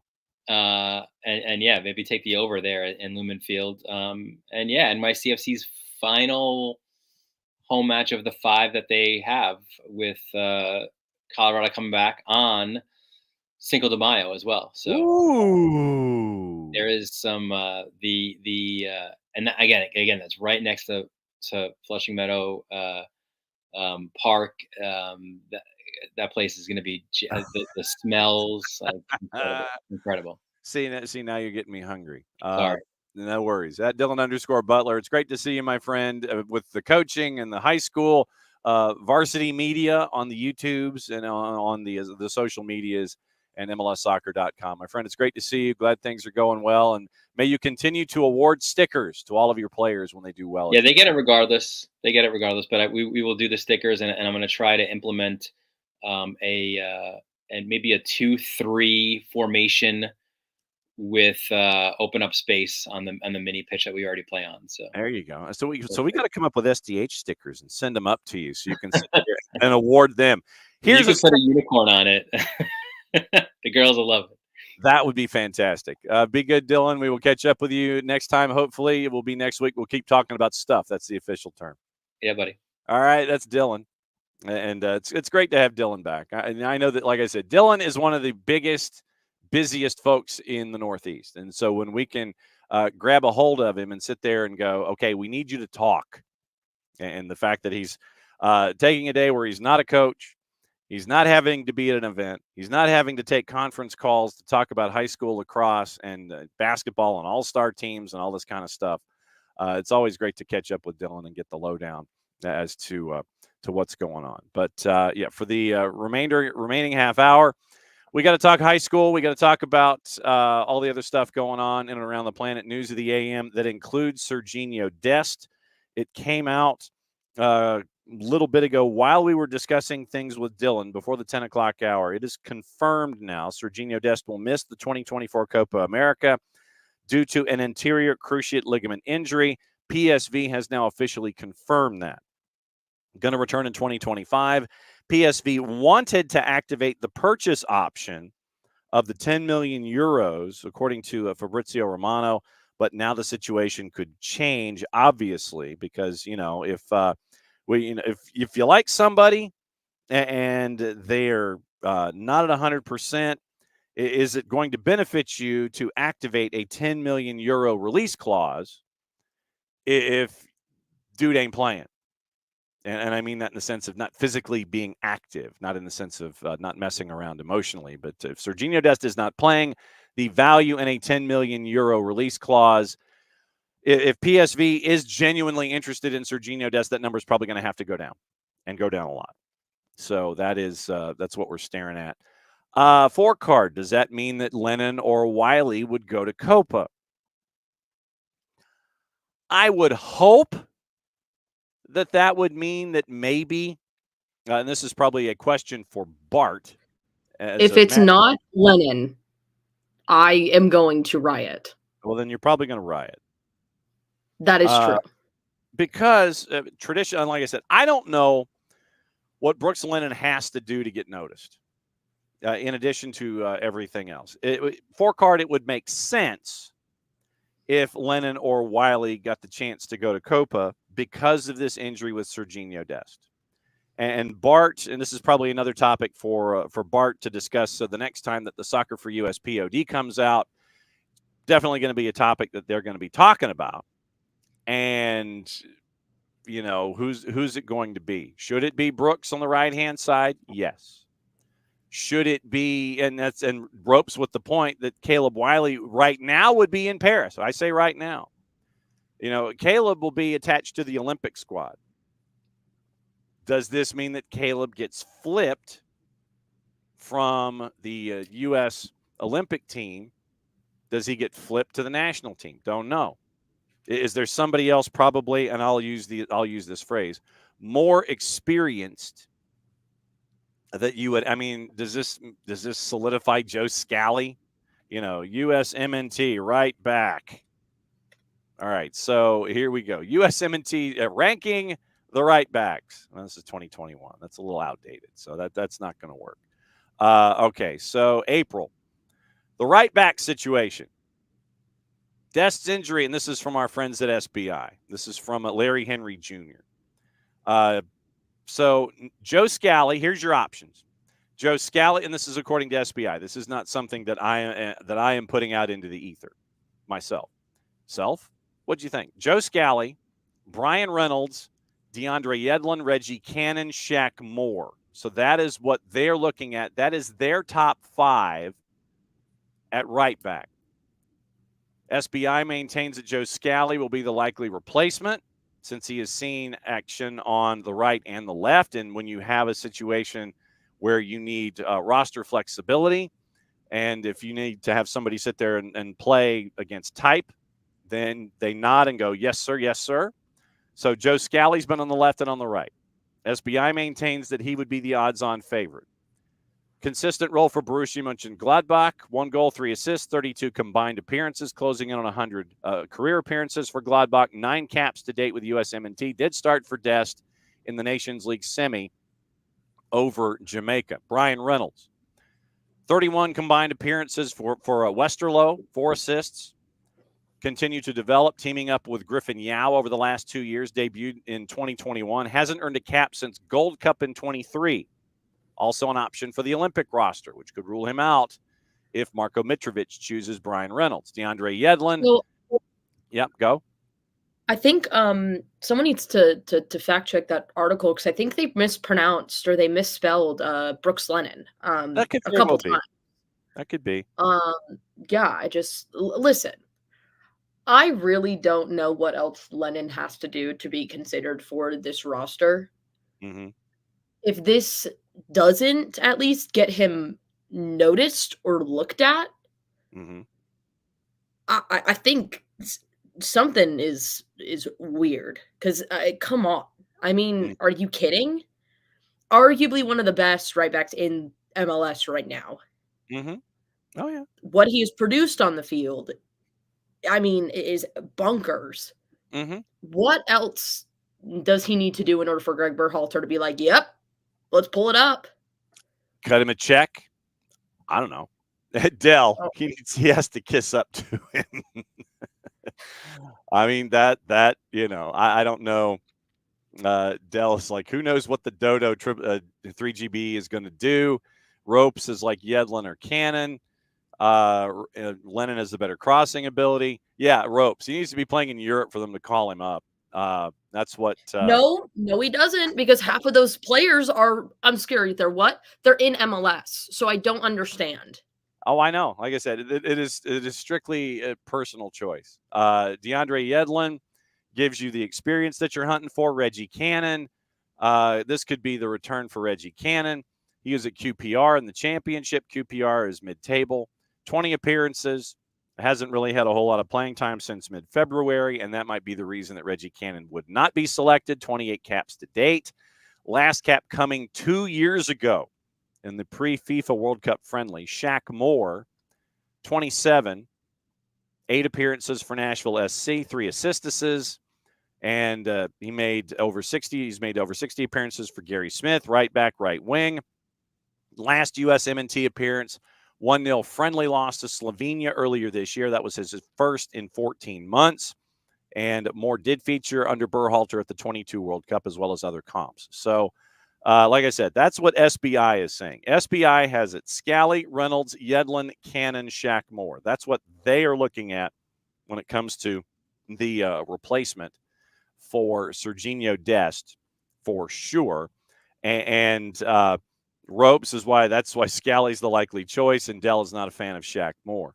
By the way, I did find the Instagram post by Andre Blake about how unhappy he is right now, someplace, somewhere.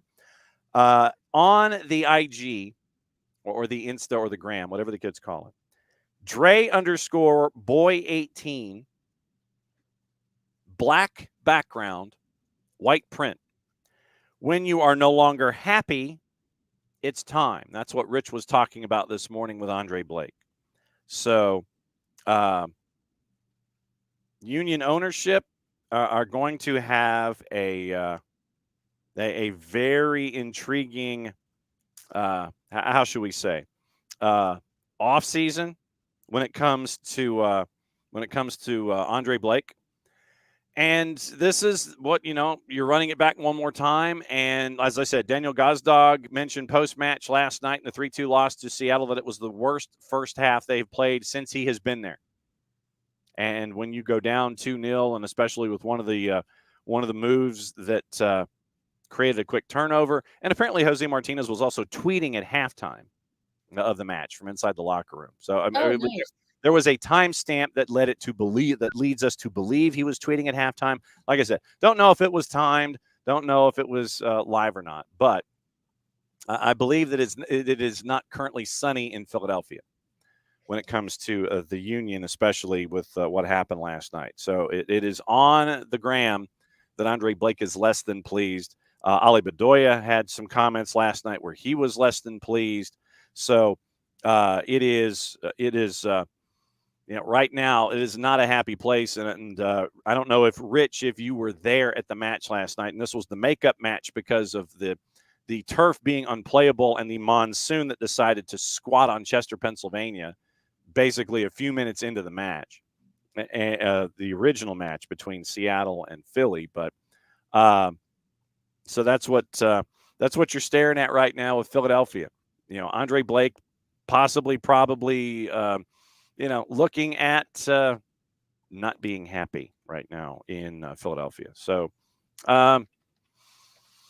so that after a 3-2 loss last night, that's where Philly is. And Philly right now is only 1 point ahead of Atlanta. Same amount of matches. They've had 13 points. Atlanta has 12 points. So it will be an interesting case study in Philadelphia as we continue to see what's going on with Philly. Wanted to talk about the high schools a little bit. And then obviously we've also got news of the morning and things like that before we go. So there's plenty to talk about when it comes to news of the AM, gossip and innuendo, that kind of stuff. And like I said, we got about 20 minutes. Last night, and I think, Maddie, it was the first time that you had the chance to see a Dalton and McIntosh match up front. So what did you think about that particular environment last night with those two? It was fun. It was a lot of fun. I gotta give credit to the McIntosh supporters or the fans. I mean, they came out. They were loud. They were obnoxious. They were going crazy. Like that's what you want out of a club. And I think that's awesome. Like to have that culture and that fan base. I think it's really cool to have. And yeah, that was fun. The game was fun. It was very back and forth.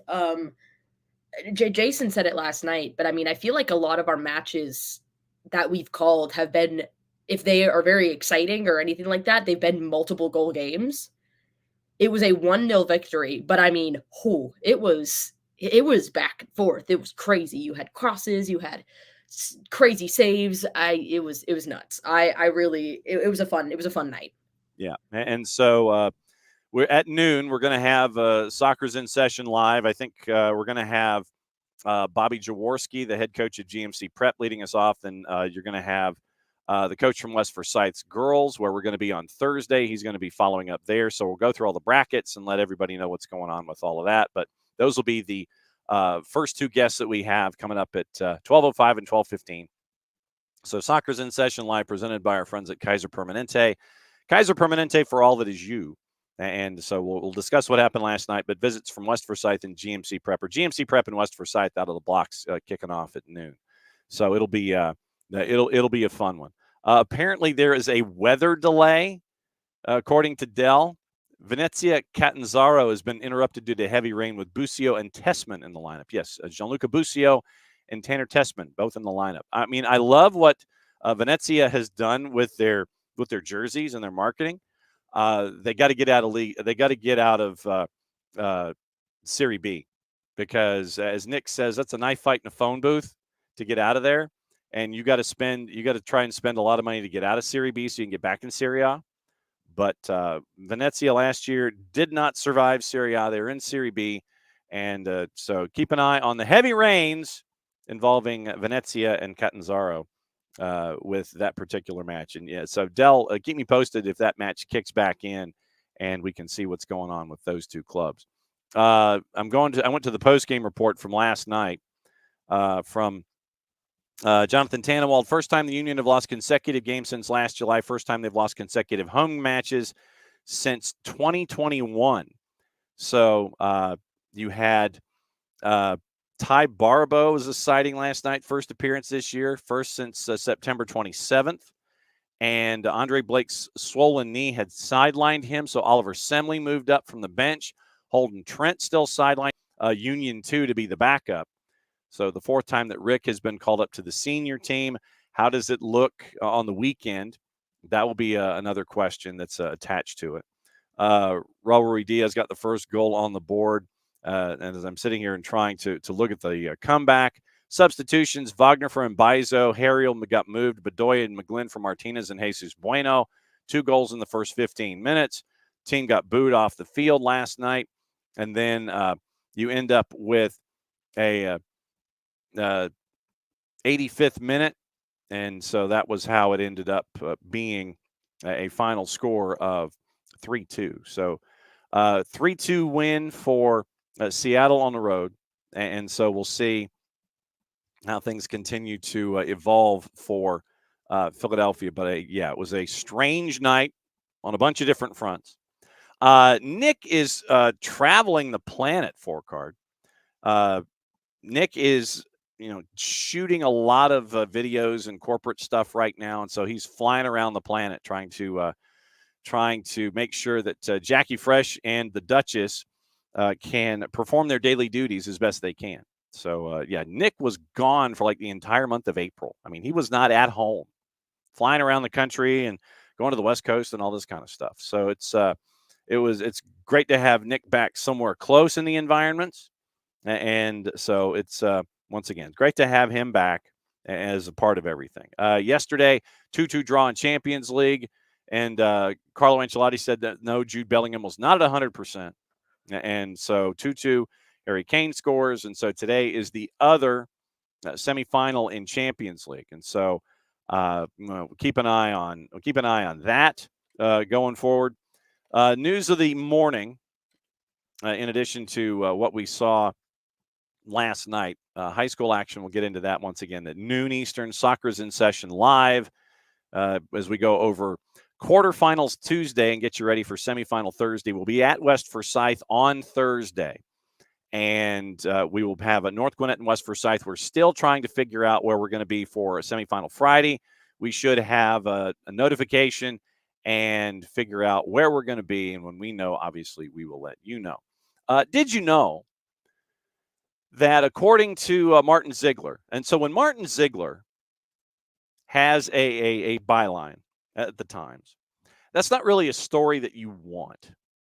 You don't want Martin Ziegler's byline. You really don't. That's like your favorite investigative reporter, whoever it is, Dale Russell, Randy Travis, Dana Fowle, your favorite investigative reporter, the 60 Minutes folks, if they come knocking on your door, and there's dudes you don't want. And Martin Ziegler is one of those dudes. Times newspaper, he comes out with a story, and here's the headline. The £76.5 million Chelsea hotel deal that the Premier League refuses to sign off. Should have taken the Premier League 10 days to approve the Chelsea sale of 2 hotels to a sister company. Wink, wink, nudge, nudge. How'd you do? For £76.5 million. 10 months after the deal was executed, it still has not been signed off as being of fair market value. So that leaves Chelsea and their PSR, the profit and sustainability rules, somewhere in the question and answer session 10 months into the deal. Raises questions over whether the club have appealed against the Premier League's valuation.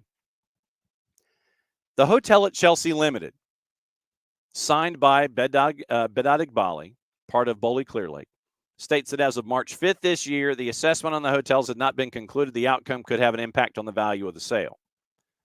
Once again, Chelsea needs that £76.5 million to go up against the club numbers, because in over a 3-year period, you can only lose £105 million. That's the PSR limit. So Chelsea needs the sale of these 2 hotels to a sister company within the Chelsea umbrella. They need this to go down. Whether it is or not, it's anybody's guess.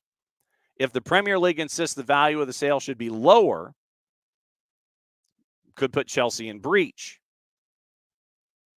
Now it'd have to be dealt with next season. So could Chelsea have a points deduction coming their way for violating PSR? Keep that in your hip pocket. The kind of transaction between associated parties is how it's listed.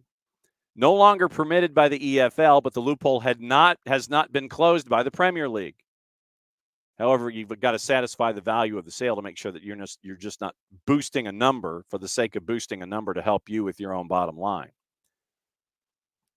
So the Premier League rules say the board will conclude fair market value assessment within 10 clear working days. We're on 10 clear working months now. Further time is required due to exceptional circumstances.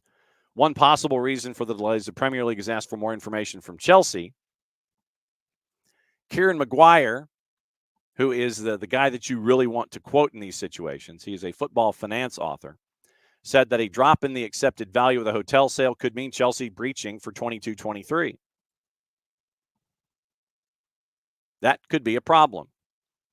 The Millennium and Copthorne hotels and car park were transferred from Chelsea to Blueco 22, June 29th of last year. So basically, you're looking at almost 11 months. You've just cleared 10. Both are subsidiaries of Chelsea's holding company. So basically, you've transferred the rights from a hotel from yourself to another version of yourself. Strangely enough, and I know this will surprise all of you, the holding company, Egbali, Todd Bowley, club director Jonathan Goldstein, are the only three directors of the property company. So basically, you're sitting there going, Self, you want to own a hotel? Sure, why not? You shake hands. Do you go into a mirror in a bathroom to shake hands with yourself on this? Self, you want a hotel? Yes, I'd love a hotel. Well, tell you what, I'm going to give you a hotel. That would be great. What's the cost? Oh, $76.5 million. For how many for 2 hotels and a car park? Really? $76.5 million for 2 hotels and a car park? That's an amazing deal. I know. Isn't that great? 10 months. Supposed to take 10 days. What do you think is happening? In the collective you. What do you think is happening here? Martin Ziegler writes a story in the Times. What do you think is happening? You, as Uncle Sam points his index finger forward. What do you think is happening? Derek, not sus at all. Yeah, wink, wink. Like I said, wink, wink, nudge, nudge. How'd you do? As previously reported, the accounts of Chelsea Holdings and of the hotel only explain where 32.8 of the 76.5 million pounds profit comes from in relation to the sale of the hotels to the holding company. So 55% of the money in the sale has questions attached. Gee, I wonder why. I really wonder why. Chelsea reported an annual loss of about 90 million pounds for 22-23, but it would have been 166.4 million without the deal with the hotels and the car park. Club also reported a further 30.6 million pounds as other operating income, and yes, I did use air quotes, including recharging 17 million in litigation costs to the holding company. Here, I need you to pay lawyer fees. Okay, how much? $17 million. Okay, I'll cut you a check. And a 12.5 million pound settlement fee. According to Ziegler, it's unclear what that was for. Chelsea had the second highest wage bill in 22-23 behind Manchester City, 404 million pounds. And that also is apparently including payoffs of Thomas Tuchel and Graham Potter. Last line from Ziegler in the story. Despite the salary costs and losses, Todd Bowley says he expects the club to comply with the Premier League's financial rules in the foreseeable future. Yes, there will be billable hours, and they'll be the ones making money. But yes, I wonder how those conversations go. Do you have a two-way mirror in a bathroom? You know, you go to Stamford Bridge, you wander into a particular room. Maybe there's a holographic image of Todd Bowley talking to Todd Bowley. Oh. Maybe. Something like that. I don't know how this works. Or he it's like the thing from Star Wars. It's like a hologram thing, yes. And you just do that. Holding company Todd Bowley, you're my only hope. That's Yeah, exactly maybe. that is exactly what is going on here. I'm glad I could bring in the Star Wars reference. Holding company Todd Bowley, you're my only hope. That is exactly what is going on. We mentioned the issues with Everton's takeover, where yesterday we talked about the budget airline collapsing and what that was all about. You got four aircraft, and they got repossessed in the middle of the night. They're owned by they were being leased by the holding company that wants to buy Everton. It gets better. They have made a payment, meaning 777, of around $16 million toward the working capital. It was paid yesterday. In another development, Teneo, the UK advisors to 777, and now we know who it is. Teneo severed ties with the firm, having gone without payment for work they had done. Teneo's financial arm was advising Everton over the potential restructuring of debts due to the burden it's incurred because of the construction of the new stadium at Bramley-Moore Dock. So now you have concerns, but now we do know at least the name of the company that was advising them, and we also now know the name of the company that is no longer advising them because they ain't getting paid. I'm shocked. Also on the board in the Premier League, Howard Webb admits that VAR made an error. So VAR in the Premier League had an oopsie. Just what you want to do to get Evangelinas Marinakis that much more angry. Dude owns a club in Greece, Olympiakos. There was one match in particular, and they have ultras, like other clubs in Europe. One match that he was so angry at his club for their performance, he wanted the ultras to stand outside the dressing room while he addressed the club. He told the club if they lost that particular derby one more time, he was going to let the ultras into the locker room. I just don't think that's a good idea. That's how Evangelinas Marinakis is wired. He is apparently, and there's an article in The Guardian about Marinakis and about how at the same time he is incredibly generous with taking care of refugees. He wanted to have the Shakhtar Donetsk club for a raiser to help, a fundraiser to help out for war relief, and wanted to pay all their expenses. They could stay as long as they needed to help things out. Great with donations and helping out those who are having to deal with troubles in their homeland. But he is very, very passionate about his clubs and what's going on. But now that you have the folks in England admitting an oopsie in the three where they put the note on social media against Everton when the match was over, where the owner was told to tone down his message to what it was. Howard Webb has conceded that VAR should have intervened to recommend that Forest be awarded the penalty, the third one. 10 days after Forest once again created all of the loud speaking by saying that criticizing the selection of the VAR in that particular match because he was a fan of a club that is fighting Nottingham Forest not to be relegated. Now, Match Officials Mic'd Up is a program that they have on Sky with the Premier League. It's not quite where it's not quite what MLS has, where they go online and they just kind of put the program up for you to watch on YouTube or whatever channels you want to watch it on. This is an actual television program where they come on the air. They have the head of the PGMOL, Howard Webb, and then he'll discuss the moments of the week. Webb said Atwell should have sent the referee Anthony Taylor to VAR monitor to review an incident. Ashley Young tackled Callum Hudson-Odoi. When we had Bart on to discuss all three of these moments, this was the one that we agreed really should have been a penalty of the three. Reviews of the audio footage between the referee and VAR showed Taylor believed that Young had successfully touched the ball in his tackle, which did not happen. Atwell thought the challenge by Ashley Young was part of an ongoing tussle rather than a foul. Howard Webb says the referee waves away the penalty decision, and video assistant looks at it and asks whether the non-award was a clear and obvious error and comes to the conclusion that it wasn't. Doesn't see a clear action he considers worthy of intervention. We would have preferred an intervention on this situation for the referee to go to the screen to make a judgment for himself, and probably would have come out with a different outcome if that would have happened, end quote. The protest afterward mentioned 2 other moments, and we were kind of like, yeah, you could justify one if you walk down that road.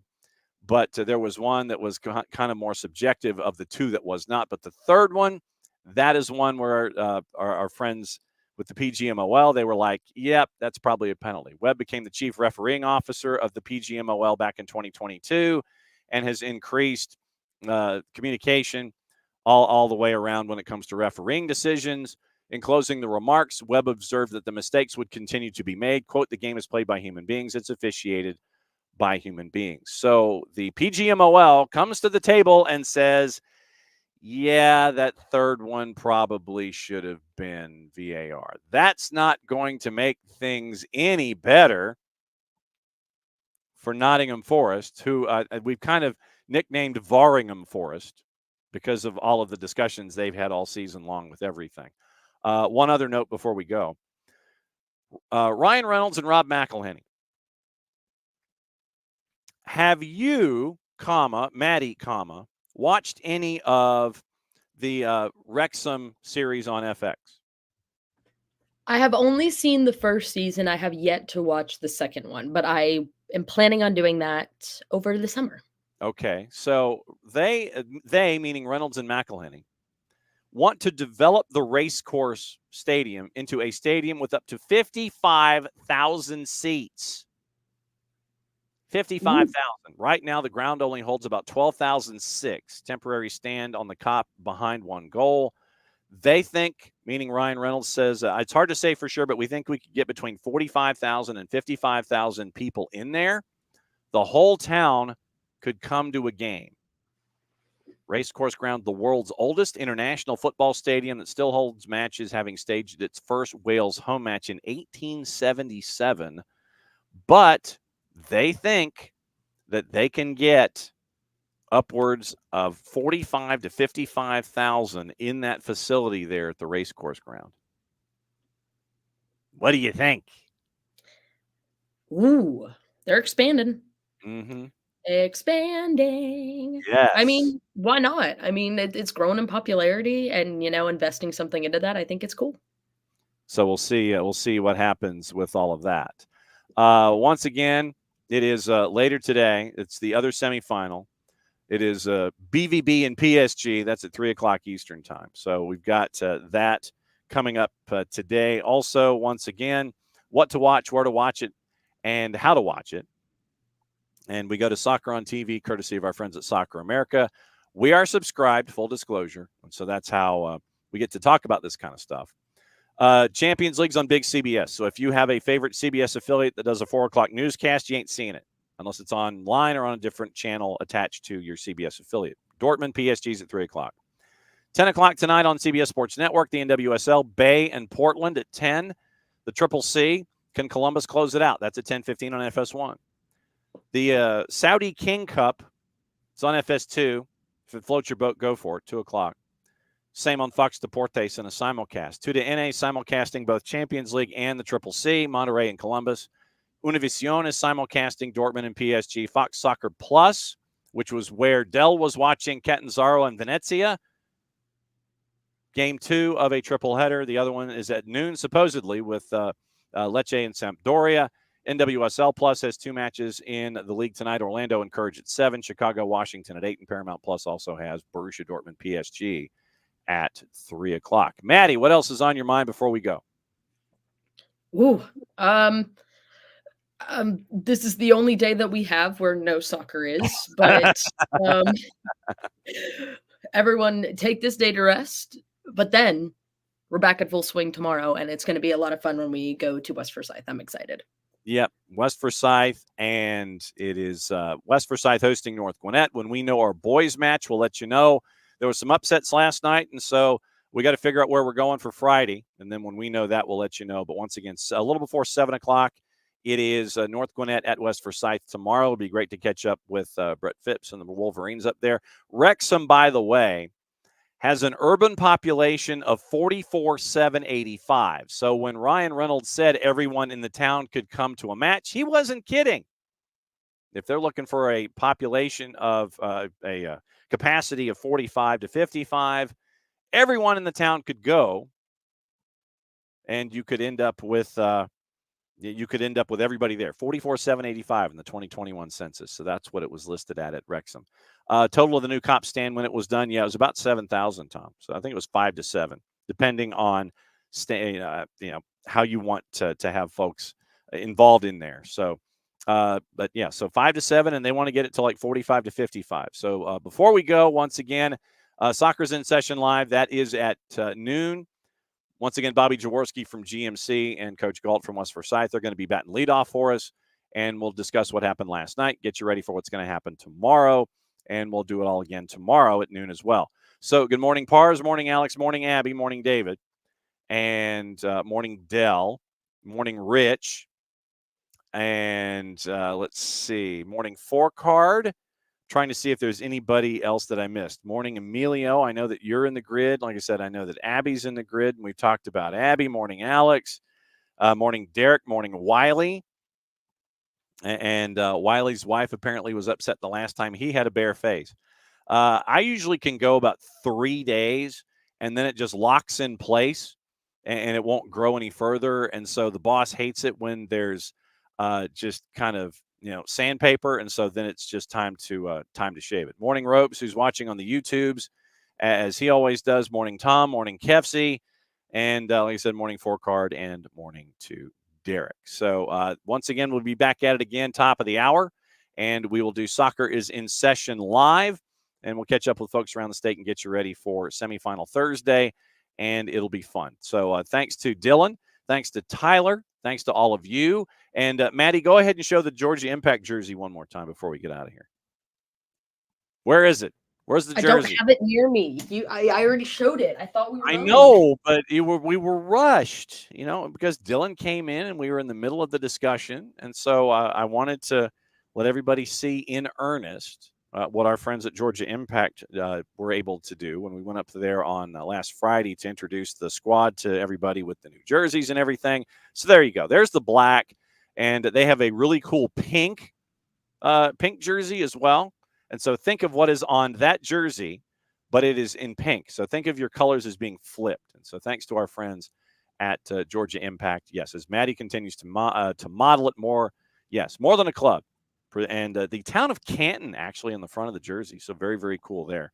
And by the way, public service announcement. Maddie, how many more days until you graduate Kennesaw State?